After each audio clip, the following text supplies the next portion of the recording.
Jai Hind aspirants, today we are going to cover story narration techniques that every defense aspirant must follow to get screened in stage 1 of SSB interview testing.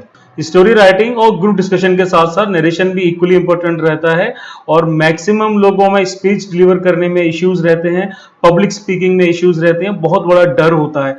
Yet The ability to speak in public is one of the most valued skills today. अपने thoughts को अच्छे तरह से express करने के लिए, fluency लाने के लिए एक कैंडिडेट को बहुत ज्यादा प्रैक्टिस करनी पड़ेगी। One way of getting fluency is to practice the story narration and speaking your thoughts freely in front of the mirror or with your friends. ये बहुत अच्छा तरीका है। एसएसबी इंटरव्यू की बात करें तो स्टोरी राइटिंग के बाद में आपको 15 से 20 मिनट का टाइम मिलता है। जब सब लोग बातचीत कर रहे होते हैं, गॉसिपिंग कर रहे होते हैं, उस टाइम पर आप एक कोने में खड़े होकर अपनी स्टोरी को 8 से 10 बार रिपीट करें अपने दिमाग में। इससे आपके पास वो एक फ्लुएंसी आ जाएगी, क्योंकि हमने स्टोरी कुछ देर पहले ही लिखी होती है और हमारे दिमाग को फेमिलियरिटी डेवलप करने में थोड़ा सा टाइम लगता है। तो उस हर्डल या बैरियर को क्रॉस करने के लिए अपनी स्टोरी को बार बार रिपीट करें। जब आप अपनी स्टोरी को बार बार रिपीट करेंगे तो आप ये पाएंगे कि आपको नरेशन बाद में रिपीट करने में बहुत आसानी रहेगी।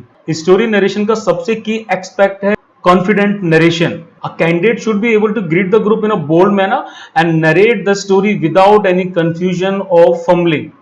आपको एसएसएस को एड्रेस नहीं करना है, रादर जो ग्रुप आपके आसपास बैठा है आपको उनसे आई कांटेक्ट बनाना है और उनकी आंखों में आंखें ढल के बात करनी है। एक ब्राइट स्माइल मेंटेन करके रखें।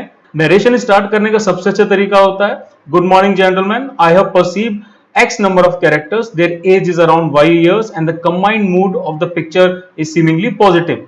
ये एक बहुत अच्छी स्टार्ट होती है स्टोरी नरेशन की, बहुत सिंपल और इफेक्टिव अप्रोच होती है। स्क्रीनिंग टेस्ट के दौरान कैंडिडेट्स को टू द पॉइंट बोलना चाहिए, कंसाइज बोलना चाहिए, एक्स्ट्रा वर्ड्स नहीं बोलने चाहिए जिनकी कोई वैल्यू ना हो। Also they should know how and when to conclude and stop the narration. जब भी आपसे नरेशन करने के लिए कहा जाए, जब भी आपकी नरेट करने की बारी है, तो आपको अपनी स्टोरी की समरी नरेट करनी होती है, जो मेजर पॉइंट्स होते हैं वो नरेट करने होते हैं, क्योंकि एसएसएस आपके थॉट्स जानना चाहते हैं, आपका परसेप्शन जानना चाहते हैं पिक्चर के बारे में। आपको पूरी लाइन बाय लाइन पूरी स्टोरी नहीं सुनानी होती, उसको पूरी तरह कॉपी करके नहीं सुनाना होता। कोशिश कीजिए कि आप टाइम लिमिट जो 20, 25 या 30 सेकंड के अंदर खत्म होती है उसके दौरान अपनी स्टोरी का नरेशन खत्म कर लें। So basically what attracts everyone to you in the story narration? It is the way that you narrate the story. एक कैंडिडेट जो कूल काम कंपोजर में बैठा हुआ है, he is having the or she is having the good control of his fluency in the narration, the voice, the pitch and the tempo, and he or she is giving the equal attention to everyone. It attracts the other candidates and assessors alike. So the best way of narrating the story is to keep your ears and mind open to everyone's stories and then approach the group. सबकी story सुनना चाहिए। अपने experience से बता रहा हूँ, out smart करने की कोशिश मत कीजिए दूसरों को, and don't try to prove that you are much superior to rest of the group in any manner. जब आप सबकी स्टोरी सुनेंगे तो आपको यह हेल्प मिलेगी कि आप अपनी स्टोरी किस तरीके से कहना चाहते हैं, और साथ ही साथ में जब ग्रुप डिस्कशन होगा तो आप दूसरों के पॉइंट्स को पिक करके उन्हें काउंटर कर सकते हैं। आपकी वॉइस लाउड और क्लियर होना चाहिए, सो दैट कि जो 12 या 18 लोगों का ग्रुप बैठा हुआ है और साथ में थोड़ी दूर पर जो 3 एसएसएस बैठे हुए हैं वो आपको अच्छे से सुन सकें। आपको अपनी वॉइस की टोन और पिच में मॉड्यूलेशन करना आना चाहिए कि कब उसको बढ़ाना है, कब उसको घटाना है। The way of speaking should be using confidence. So as I told before, the candidates should address their group and not the assessors.